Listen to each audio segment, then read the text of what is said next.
അയോധ്യയിലെ പ്രാണപ്രതിഷ്ഠാ ചടങ്ങിൽ നിന്ന് ശങ്കരാചാര്യന്മാർ വിട്ടുനിൽക്കുമെന്നുള്ള പ്രചാരണം വ്യാജമെന്ന ശാംകേരി മഠം. പ്രാണപ്രതിഷ്ഠാ ചടങ്ങ് സംബന്ധിച്ച് ഭാരതി തീർത്ഥ മഹാസ്വാമികൾക്ക് അതിർത്തിയുണ്ടെന്നുള്ള പ്രചാരണം നടത്തുന്നത് അധർമ്മികളാണെന്നും സജ്ജനങ്ങൾ വാസ്തവം തിരിച്ചറിയണമെന്നും മഠം CEO പ്രസ്താവനയിൽ അറിയിച്ചു. അയോധ്യ തീർത്ഥക്ഷേത്രത്തിലെ പ്രാണപ്രതിഷ്ഠാ ചടങ്ങുകളുടെ ശോഭ കെടുത്താൻ വലിയ കുപ്രചരണങ്ങളാണ് നടക്കുന്നത്. പ്രാണപ്രതിഷ്ഠാ ചടങ്ങ് സംബന്ധിച്ച് ശൃംഗേരി മഠത്തിന് അതിർത്തിയുണ്ടെന്നും ശങ്കരാചാര്യ സ്വാമിമാർ 22-ന് നടക്കുന്ന ചടങ്ങുകളിൽ പങ്കെടുക്കില്ലെന്നുമാണ് ഇടത് ജിഹാദി കേന്ദ്രങ്ങളുടെ പ്രചരണം. മലയാളത്തിലെ ചില മുഖ്യധാരാ മാധ്യമങ്ങളും ഇത് ഏറ്റുപിടിച്ചു. എന്നാൽ വാസ്തവം ഇതൊന്നുമല്ലെന്ന് ശൃംഗേരി മഠം തന്നെ വ്യക്തമാക്കുന്നു. അയോധ്യയിലെ പ്രാണപ്രതിഷ്ഠയിൽ ശങ്കരാചാര്യർക്ക് അതിർത്തി എന്ന പ്രചരണം വ്യാജമാണെന്ന മഠം പുറത്തിറക്കിയ പ്രസ്താവനയിൽ സൂചിപ്പിക്കുന്നു.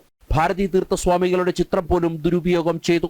പ്രാണപ്രതിഷ്ഠ നടക്കുന്ന ദിവസം രാമതാരക മഹാമന്ത്രം ജപിക്കണമെന്ന മഠം ഇക്കഴിഞ്ഞ ദീപാവലി ദിനത്തിൽ വിശ്വാസികളോട് വ്യക്തമാക്കിയിരുന്നു. അധാർമികൾ നടത്തുന്ന ഗൂഢാലോചന വിശ്വാസി സമൂഹം തിരിച്ചറിയണമെന്നും മഠം പുറത്തിറക്കിയ പ്രസ്താവനയിൽ അടിവരയിടുന്നു. അയോധ്യ ശ്രീരാമജന്മഭൂമിയിൽ നടക്കുന്ന പ്രാണപ്രതിഷ്ഠാ ചടങ്ങിൽ ശങ്കരാചാര്യ സ്വാമികൾ പങ്കെടുക്കുമെന്നും ശൃംഗേരി CEO വ്യക്തമാക്കുന്നു. ജനം, ഡൽഹി.